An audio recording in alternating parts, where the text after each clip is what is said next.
Olá! O ano de 2020 foi o mais estressante dos últimos 15 anos. A constatação é da empresa americana Gallup, especializada em pesquisa de opinião. O levantamento feito com 160 mil adultos de 116 países também apontou que no ano passado o mundo estava mais triste, com mais raiva e mais preocupado. E quase um ano e meio depois do início da pandemia, ainda é difícil conviver com o fato de que não é possível prever quando estaremos livres da Covid-19. Eu conversei com a psicóloga Clarissa Andrade, que falou sobre como podemos tentar manter a saúde mental diante de tantas incertezas. Ela também destacou alguns sinais apresentados pelo nosso corpo que podem indicar que não estamos bem. Veja na entrevista. Muito obrigada, Clarissa, por aceitar o convite da TV UFOP. Oi, gente, tudo bem? Eu que agradeço. Fico muito agradecida por estar aqui hoje.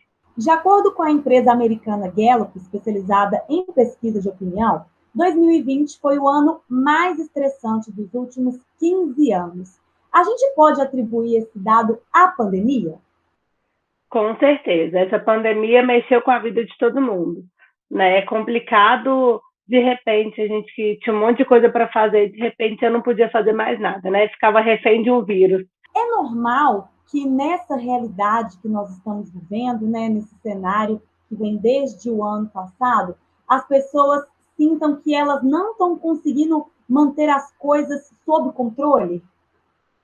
Sim, eu tenho até um caso que é muito interessante. Tem uma paciente minha que ela gosta de ter tudo certinho, assim, ó, tudo cronometrado, a vida dela toda planejada, organizada.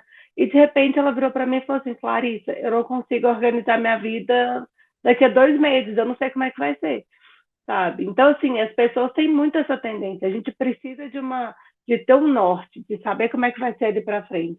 E com essa pandemia a gente não sabe muita coisa. Aí a gente sempre tem uma dica. A gente fala, vamos pensar um dia de cada vez, ou então vamos planejar essa semana. Porque não adianta, a gente não sabe como é que vai ser daqui para frente. Daqui a um mês a gente não sabe como é que vai ser. Tudo pode acontecer. O caminho, então, é fazer planejamento a curto prazo. A curto prazo, esse é o ideal, principalmente nesse momento. Sentimentos como estresse, raiva, tristeza, podem aí indicar essa falta de controle sobre a própria vida e podem até ajudar a que as pessoas sintam aí esse incômodo. Com certeza. O estresse de não saber o dia de amanhã, ou não ter esse controle sobre onde que nossa vida vai, o que a gente pode fazer, ajuda muito para que as pessoas percam o controle um pouquinho, ou fiquem mais ansiosas, ou mais estressadas.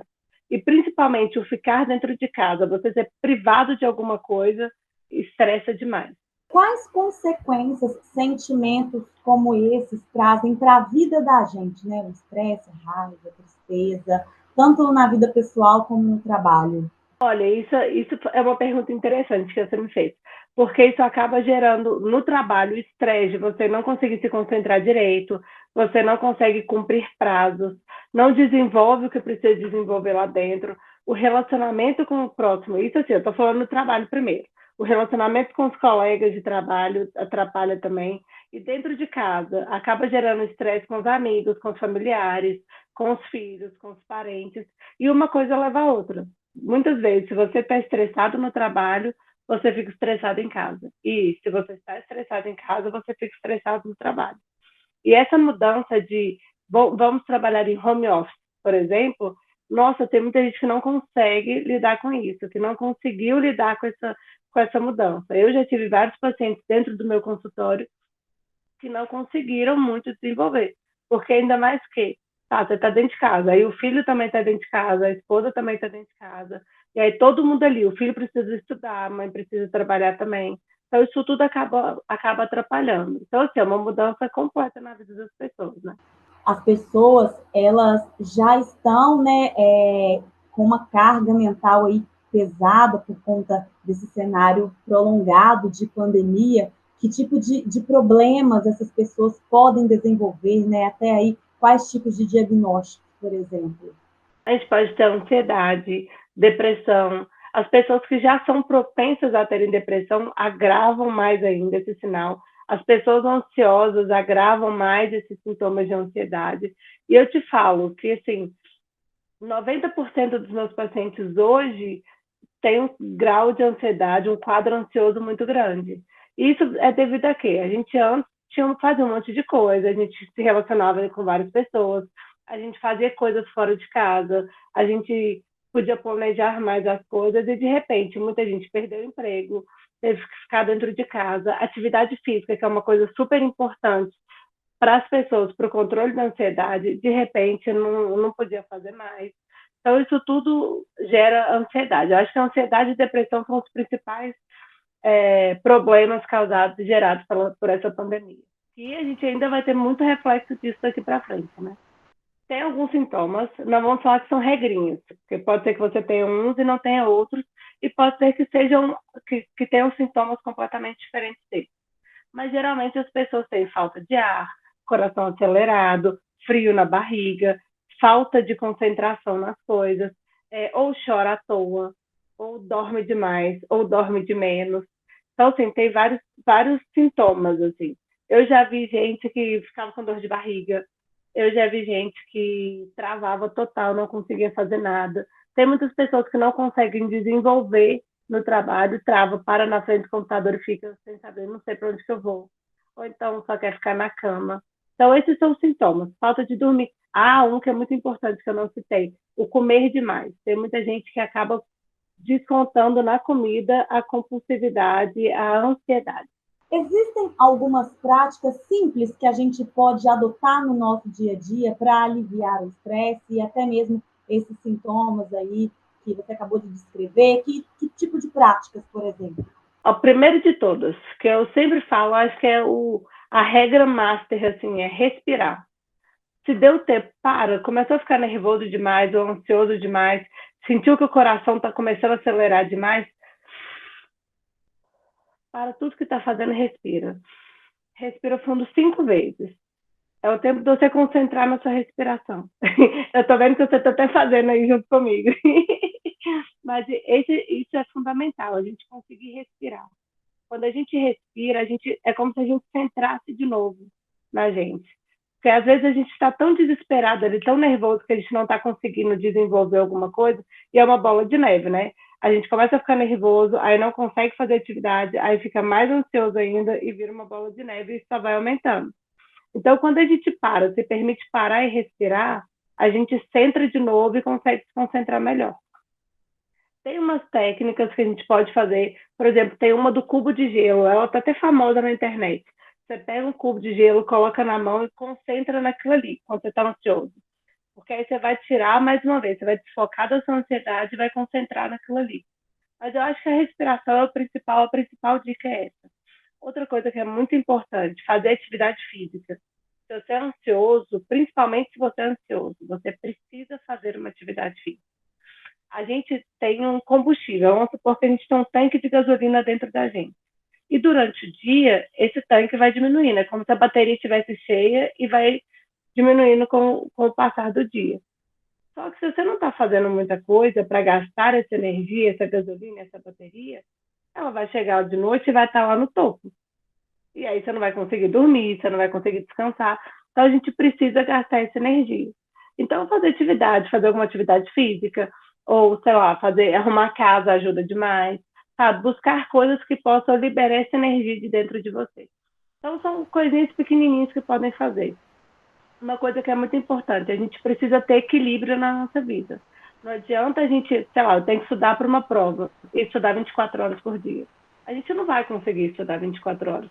Vai chegar uma hora que as letras vão tudo embaralhar na nossa frente, a gente não vai conseguir ler, vai ter que voltar 5 vezes no mesmo capítulo para ler e não vai conseguir. Aí o que vai gerar? Ansiedade, nervosismo, o ciclo que a gente já conhece, já foi falado aqui. Então a gente precisa ter equilíbrio. Sei lá, eu vou estudar 2 horas, eu vou dar uma parada e estudo mais um tempo. Mas eu preciso estudar, eu preciso descansar, eu preciso pensar em mim, focar em mim, e aí seja com atividade física, um momento para sentar na frente da televisão e mexer na televisão, ou mexer no celular. Então a gente precisa ter esse equilíbrio de entender que não é só trabalho, não é só estudo, a gente precisa equilibrar as coisas. E o apoio familiar, ele é importante nesse momento? Como as famílias podem se ajudar? Com certeza, não só nesse momento de pandemia, mas principalmente agora, o apoio familiar é fundamental. A gente tem que pensar que todo mundo ali dentro vai estar mais ou menos com o mesmo sentimento, sabe? Muitas vezes isso pode ser perigoso. Se todo mundo está ansioso, pode acabar uma pessoa descontando na outra. Isso a gente tem que tomar muito cuidado. Então, é se colocar mais no lugar do outro, sabe? Respeitar mais o sentimento do outro. É tentar, se um estoura, vamos segurar a onda, porque aquele momento ali está difícil para aquela pessoa. Vamos tentar conversar, o diálogo é sempre fundamental em qualquer situação, mas principalmente agora. Um virar para o outro e falar assim, olha, tá tudo bem, a gente está junto. O que a gente pode fazer para passar por isso junto? A gente saber que a gente tem esse suporte ali ajuda pra caramba. As pessoas que não têm família, né, que vivem na solitude, como elas podem lidar aí com a ausência de outras pessoas dentro de casa? Hoje a internet é um aliado muito importante para a gente, sabe? E aí eu acho que, ao mesmo tempo que afastou a gente um pouquinho, porque a gente teve que ficar dentro de casa, aproximou muito a gente também. Eu tenho amigas que moram fora daqui e a gente ficou muito mais próximo. A gente liga, a gente comenta, a gente faz chamada de vídeo e conversa de longe, sabe? Talvez isso ajude. Ou então escrever ajuda muito também, mandar uma carta para alguém de longe. Carta, quem hoje manda carta, mas é uma coisa tão gostosa, a gente fazer essa troca pode ajudar muito, sabe? Assistir filme, assistir alguma série, tentar conhecer gente nova pela internet, sabe? Talvez ajude um pouquinho a quebrar um pouco essa solidão toda. Como reconhecer quando é o momento de procurar a ajuda de um profissional? Essa pergunta é muito importante, porque muitas vezes as pessoas não admitem que elas estão precisando, sabe? Elas já vão quando estão no extremo, assim. Eu já recebi gente que já tinha tentado suicídio, que já não aguentava mais nada, por mais que os familiares e amigos falassem, olha, você está precisando de ajuda, vamos procurar alguém, vamos, porque a gente não dá conta sozinho, vamos procurar ajuda. A pessoa muitas vezes não consegue reconhecer. Então, escutem os amigos, escutem os familiares, escutem os colegas de trabalho, que, olha, quando alguém fala para você, olha só, você está precisando de ajuda, então procura ajuda, sabe? Não é coisa de doido, não é coisa de maluco, todo mundo precisa. Uma pessoa a mais para te ajudar vai ser maravilhoso, e principalmente um profissional, seja um psicólogo, um psiquiatra, um terapeuta, qualquer pessoa que possa te ajudar melhor do que um colega. Muitas vezes o colega, ou o pai, ou mãe, ou filho, não vai saber te ajudar da mesma forma que um terapeuta. Então, quando você começa a sentir que está perdendo o controle, quando você está ficando ansioso, percebe que as coisas já não estão mais legais, que você está comendo demais ou está dormindo demais, não consegue se concentrar nos estudos, no trabalho, procura ajuda. Então, assim, a gente pode escutar dos amigos e dos familiares, a gente pode perceber quando a gente não está legal, quando a gente começa a querer ficar só deitado, quando a gente perde o controle da situação. Isso é fundamental. Eu acho que são pontos importantes para a gente perceber quando a gente está precisando de ajuda. Muito obrigada, Clarice, pela entrevista, por essas informações tão valiosas e pela sua disponibilidade. Eu que agradeço. Gostei muito de estar aqui hoje e conversar com você. E a UFOP possui um grupo terapêutico de cuidado e acolhimento para estudantes e servidores da universidade. É o Abrace. Os encontros são semanais e totalmente gratuitos. Para participar, é só enviar um e-mail para abraceufop@gmail.com. E continue acompanhando a cobertura da TV UFOP em nossos canais na TV ou pela internet. É sempre bom ter a sua companhia.